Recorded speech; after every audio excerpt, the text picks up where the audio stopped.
ကိုရီးယားစကားကိုကျွမ်းကျွမ်းကျင်ကျင်ပြောတတ်ခြင်းနဲ့အထာကျကျပြောတတ်ခြင်းနဲ့ဆိုရင်တော့ဒီနေ့ကျွန်တော်ပြောပြမယ့်တရားလေးကလည်းခြံထားလို့မရအောင်နော် Yes! 안녕하세요 인소입니다. 오늘은 제가 한국어 말하기 연습을 시작하시는 분들이라면 꼭 알아야 할 문법 하나 준비해 왔습니다. 이미 알고 계신 분들도 있겠지만 일상생활에서 거의 매일 쓰는 표현이라서 알아두시면 좋을 것 같고 이제 막 한국어를 기초부터 제대로 해보고 싶은 분들을 위해서 찍게 되었는데요. 그래서 부담 없이 편하게 들어주시면 좋을 것 같습니다. 코리아사가 뼈레스키 치킨드라 바이나이 무고 피니레 둘이 소인어 디르카 비디오 리고 체인 리ခဏပေးပြီးတော့ကြည့်မယ်ဆိုလို့ရှိရင်အကျိုးအများကြီးရှိမယ်လို့ထင်ပါတယ်။ဒါဆိုရင်စလိုက်မယ်နော်။တရားလေးကတော့ဒါကိုဟဲ့ယူဆိုတဲ့တရားလေးဖြစ်ပါတယ်။မြန်မာလိုဘာသာပြန်မယ်ဆိုရင်တဲလို့ပြောတယ်မဲလို့ပြောတယ်တဆင့်ခံပြောစကားပေါ့နော်။တယောက်ယောက်ကပြောလာတဲ့အကြောင်းအရာတွေစကားတွေကို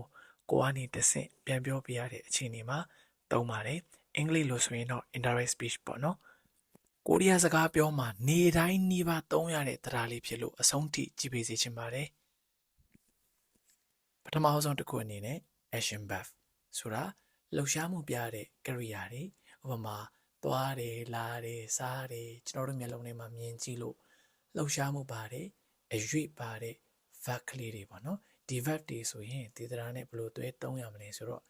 ဒီမှာပြထားတဲ့1နဲ့3ကိုတစ်ချက်ချင်းစီလောက်သွားရင်ရပါတယ်ခင်ဗျာ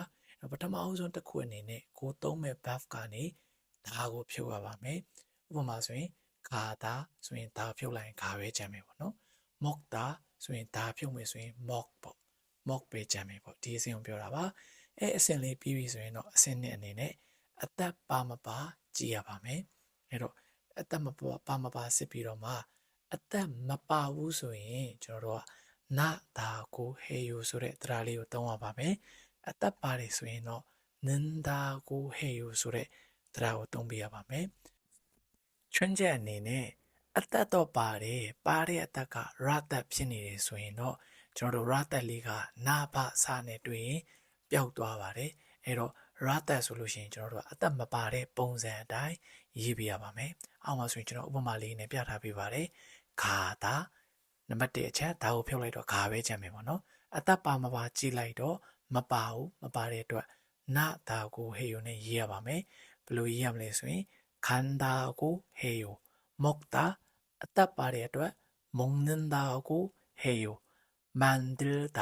အသက်တော့ပါတယ်ရသက်ဖြစ်နေတဲ့အတွက်ရနာဘာစာနဲ့တွေ့ရင်ပျောက်သွားလို့အသက်မပါတဲ့ပုံစံအတိုင်းရေးပြရပါမယ်။ 만든다고 해요 ဆိုပြီးတော့မှရေးပြရပါမယ်။ဒုတိယတစ်ခုအနေနဲ့ကတော့ quality verb ဂုဏ်ရည်ပြကရိယာပေါ့နော်။အဲ့တော့ quality verb ဂုဏ်ရည်ပြကရိယာဆိုတာကျွန်တော်တို့တစ်ခုခုရဲ့ဂုံရင်ကိုပြတာပေါ့နော်ဥပမာတံပြာသီးဆိုရင်ချင်းတယ်သူရဲ့ဂုံရင်ပြတယ်တကြားဆိုရင်ချိုတယ်သူရဲ့ဂုံရင်ကိုပြတယ်ချိုတဲ့ဂုံရင်ကိုပြတယ်ပေါ့နော်အဲ့လိုမျိုးလေးဂုံရင်ပြတဲ့ verb တွေနဲ့ဆိုလို့ရှိရင်တော့ဘာမှလုပ်စရာမလိုဘူးအဲ့ verb ရဲ့နောက်ကနေဒါကိုဖြုတ်ပြီးတော့တခါတည်းကဲ့ရေးလိုက်အောင်ပဲအသက်ပါတာမပါတာကြည့်စရာလည်းမလိုဘူးတခါတည်းကဲ့ရေးအောင်ပဲပေါ့နော်မရေပွတာဆိုရင်ရေပွတာကိုဟေယော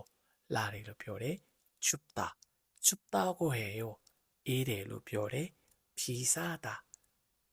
비싸다고 해요. 시치래로 뼈래.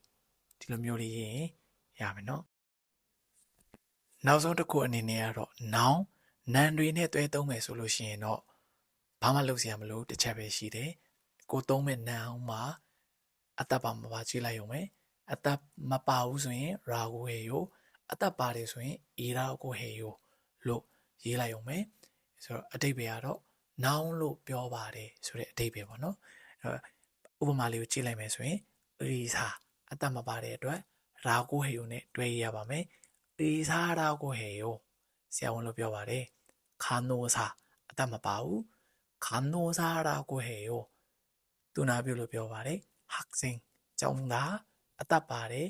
이라고 해요နဲ့တွဲရမယ်학생이라고 해요. 정답을 배워봐래. 책. 아따바래. 아따바래 또 이라고 해요네. 뇌동야매. 책이라고 해요. စာအုပ်လို့ပြောပါတယ်ချက်ကြီးတော့ခွေရောစာအုပ်လို့ပြောပါတယ်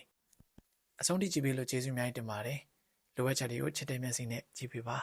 နောက်ထပ်ပြီးတော့လေကိုရီးယားနဲ့ပတ်သက်တဲ့ဘဝတူတာတွေကိုကျွန်တော်သိတဲ့လောက် share ပေးနေအောင်ပါမလို့စိတ်ဝင်စားရဆိုရင် like and follow လုပ်ထားဖို့မမေ့နဲ့နော် follow ထားရတာနဲ့တန်တဲ့ဘဝတူတာတွေကို share ပေးနေအောင်အမြဲကြိုးစားနေပါမယ်နောက်ဗီဒီယိုမှာတွေ့ပါမယ်